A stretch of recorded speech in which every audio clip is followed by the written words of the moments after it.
예, 이 내용입니다. 여권 지지자들에게 영향력이 꽤 큰 유시민 이사장을 연일 저격하고 있는 진중권 교수인데요. 그런데 진 교수가 이번에는 문재인 대통령과 관련된 말을 언급했습니다. 간신이라는 표현까지 썼습니다. 그의 과거 목소리부터 먼저 들어보겠습니다. 진보가 뭐가 됐냐면 거의 기득권이 돼버렸다는 느낌이 들거든요. 그래서 우리 젊은 세대들한테 정말 미안하고 제가 신뢰했던 사람들을 좀 신뢰할 수 없게 되고 존경했던 분들 존경할 수 없게 되고 의지했던 정당도 믿을 수 없게 되고 이런 상황이니까 제가 사실 윤리적으로 완전히 패닉 상태입니다. 그럼 지금부터 진 교수의 오늘 말을 하나하나씩 좀 살펴볼까요? 이현정 의원님. 네. 요즘 최근에 좀 발언들이 셉니다. 본인은 아직 문 대통령을 지지한다고 했지만 대통령 주변 사람 가운데 충신 간신 잘 구별해야 되는데 지금 봤을 때 문 대통령 주변에 간신이 너무 많다는 겁니다. 네. 진중권 교수가 이제 교수직을 그만두고 난 다음에 상당히 직설적인 이야기를 많이 하고 있는데 저는 상당 부분 공감 가는 이야기가 많습니다. 왜냐하면 권력이란 게요. 항상 이렇게 되다 보면 결국은 대통령 본인은 어떤 면에서 보면 좋은 정책을 편다고 이야기를 하고 있지만 권력 주변에는 정말 간신들이 있기 마련이거든요. 이제 그걸 적절하게 어떤 간신들을 구별해내고 실제 관리하느냐 이게 이제 통치의 가장 중요한 기술 아니겠습니까? 더군다나 이게 우리가 대통령제하에서 청와대에 민정수석실을 두는 게 이유가 뭐겠습니까? 결국 권력기관들을 어떻게 관리하고 감시하고 하는가. 왜냐하면 이 민정수석실 밑에 뭐냐 공직기관 비서관이 있고요. 법무비서관이 있고 아시게 민정비서관이 있습니다. 이게 친인척들 공직기관 다 이걸 관리하는 거거든요. 근데 문제는 여기서부터 부패가 생기기 시작하면 정말 이거는 걷잡을 수가 없는 거예요. 자, 다 아시겠지만 조국 전 장관이 민정수석을 하면서 그 밑에서 벌어졌던 일들이 지금까지 우리가 이야기한 거 아니겠습니까? 한두 가지가 아닙니다. 자, 그러면 결국 이게 뭐겠습니까? 자신의 권력을 이용해서 자신의 이득을 챙기기 때문에 그거를 차단해주는 역할을 하는 사람들이 벌써 부패해버리면 어떤 면에서 보면 뚝을 막을 수가 없는 상황이죠. 뚝 붕괴를. 자, 그렇다 보니까 지금 진중권 교수 이야기도 마찬가지입니다. 바로 자기가 공격하는 부분이 바로 그런 부분이다. 결국은 대통령을 지지하고 그렇지만 그 주변의 간신배들에 대해서 그 지적을 하고 있는 것이기 때문에 어떤 면에서 이런 지적을 하는 분들이 꽤 많죠. 요즘은 서민 교수나 예전에 진보 진영에 섰던 분들 중에서 이런 주장을 하는 분들이 꽤 많습니다. 저는 이 주장을 단지 진영 논리로 볼 게 아니라 정말 저는 충원으로 받아들여야 됩니다. 그러니까 진보가 의견이 갈라졌다 이렇게 볼 게 아니라. 그렇습니다. 결국은 최근에 윤석열 총장도 마찬가지고 진중권 교수도 마찬가지고 이런 분들 하는 이야기가 정말 권력이 잘 되다. 즉 문정부가 성공해야 된다. 그 전제하에서 미리 간신배들을 견제해야 된다는 속에서 이야기를 하는 것입니다. 이러한 지적은요. 앞서 또 한 명의 진보 농객 기생충 박사로 유명한 서민 교수도 언급했었습니다. 그러니까 아무리 그래도 이 범죄, 유선 이런 거는 옹호하면 안 된다. 근데 이번 조국 사태에서 그 도덕성으로 무장했다는 진보 진영이 오히려 조국을 옹호하는 거 그게 굉장히 안타까웠습니다. 소위 그 진보 지식이라고 하는 분들의 그 민낯이 드러났다. 아예 죄가 없다는 식으로 선동을 하고 있으니 더 안타깝죠. 조 전 장관 조국 이슈가 터졌을 때 했던 서민 교수 얘기인데 구자영 차장. 네.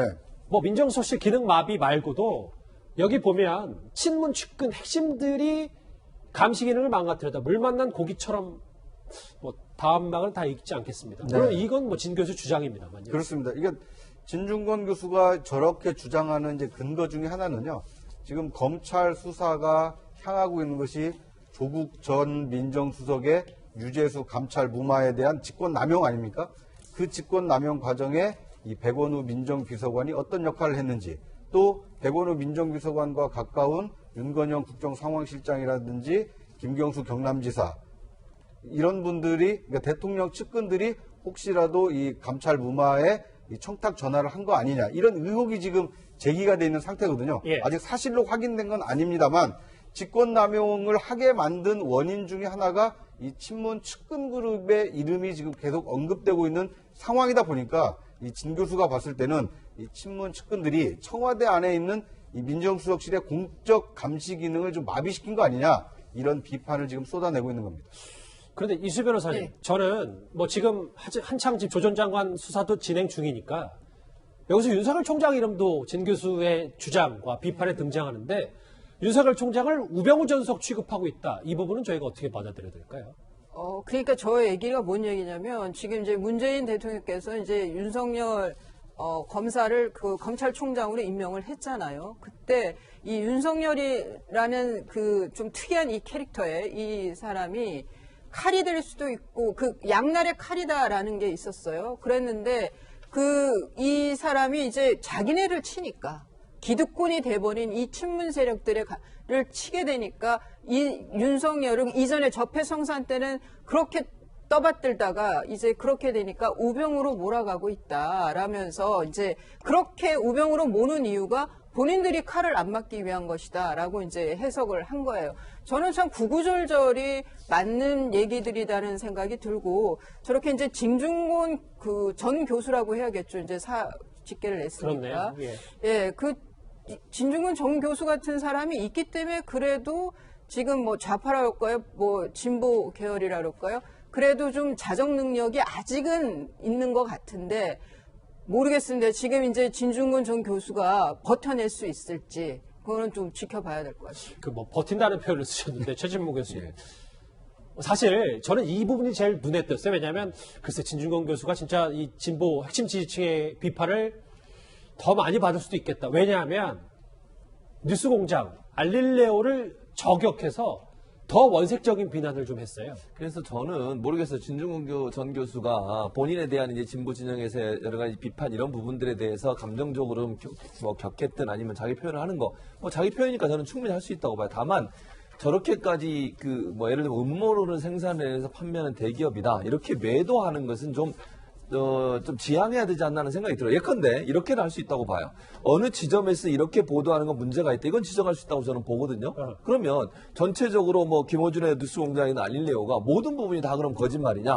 그렇게 보기는 저는 어렵다고 봐요. 예. 그러니까 이 중에 예컨대 본인이 생각할 때 이런 사실관계가 틀렸기 때문에 이건 바로잡아야 된다. 이렇게는 지적할 수 있다고 저는 보는데 너무 저렇게 예컨대 뭐 판타지 산업이다, 뭐 성인용 디즈니랜드다 이렇게 얘기하는 건 너무 감정적으로 나간 게 아닌가 이런 게 좀 우려가 있어요 저는. 그러니까 진중권 전 교수가 이성적으로 어떤 부분에서 문제가 있다는 부분들을 꼭 집어서 그 부분의 사실관계를 얘기하면서 비판하는 건 충분히 있을 수 있다고 보지만 하나로 뭉뚱그려서 전체 다가 모두 다 문제가 있는 것처럼 얘기하는 것은 너무 일반화시킨 부분이 있다. 그래서 그 부분은 좀 분리해서 얘기할 필요가 있다 이런 생각이 듭니다. 최 교수님, 근데 제가 뭐 진중권 교수를 대변하겠다는 건 아닌데 이 말이 뭐 100% 싸그리 여기가 문제다라는 의견보다 이 두 방송이 나아가는 방향 자체가 좀 너무 옹호하는 거 아니냐, 뭐 이 부분을 지적한 건 뭐 아닐까? 그렇게 주장할 수는 있겠죠. 예. 그러면 이제 반대로 얘기하면 물론 이제 지금 진중권 전 교수는 진보 진영에서 운영하는 뭐 방송사나 아니면 진보 진영이라고 얘기할 수는 없겠네요. 방송사는 진보 진영 얘기하면 안 되는 것 같고요.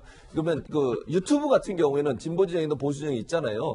그럼 양쪽 다에 대해서 문제를 제기하든지 이래야 되는 거죠. 왜냐하면 유튜브라고 하는 것이 결국은 거기서 나오는 사람들이 자기들의 주장과 생각을 일방적으로 전달하는 경향들이 많아요. 본인도 그렇게 얘기를 했고 진중권 전 교수도. 그러면 그 부분에 대한 균형감 있게 얘기하는 게 맞지. 저렇게 물론 지금 현재는 진보 진영에 대해서 비판을 하니까 저렇게 얘기한다고 이해할 수도 있겠지만 너무 한쪽에 대해서 이렇게 뭉뚱그려서 일반화시키기보다는 아까 제가 말씀드렸잖아요. 알겠습니다. 기본적으로 문제가 되는 부분이 있다면 그 부분에서 꼭 집어서 사실관계를 얘기하면서 얘기하는 게 맞다 이런 생각이 듭니다. 자, 진 교수가 사실은 유시민 이사장의 계좌 추적 발언부터 날을 세우기 시작했는데 그 목소리 한번 듣고 올까요?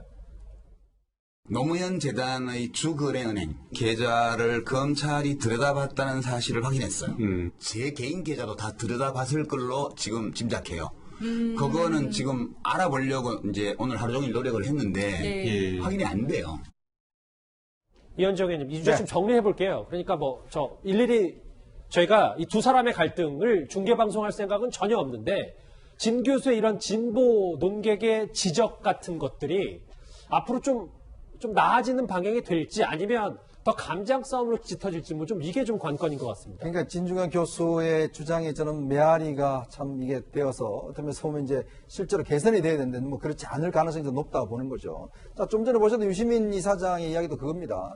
계좌 추적은요, 영장이 없으면 못합니다. 자, 근데 불구하고 본인은 지금 저렇게 이야기를 하고 있잖아요. 자기의 주장과 이거를 사실인 것처럼, 진실인 것처럼 항상 말이 그냥 추정한다, 짐작한다, 그걸 사실인 것처럼 이야기하지 않습니까? 대통령 주변에 간신히 많다 진중권 교수의 거센 경고 얘기 정리를 해봤습니다.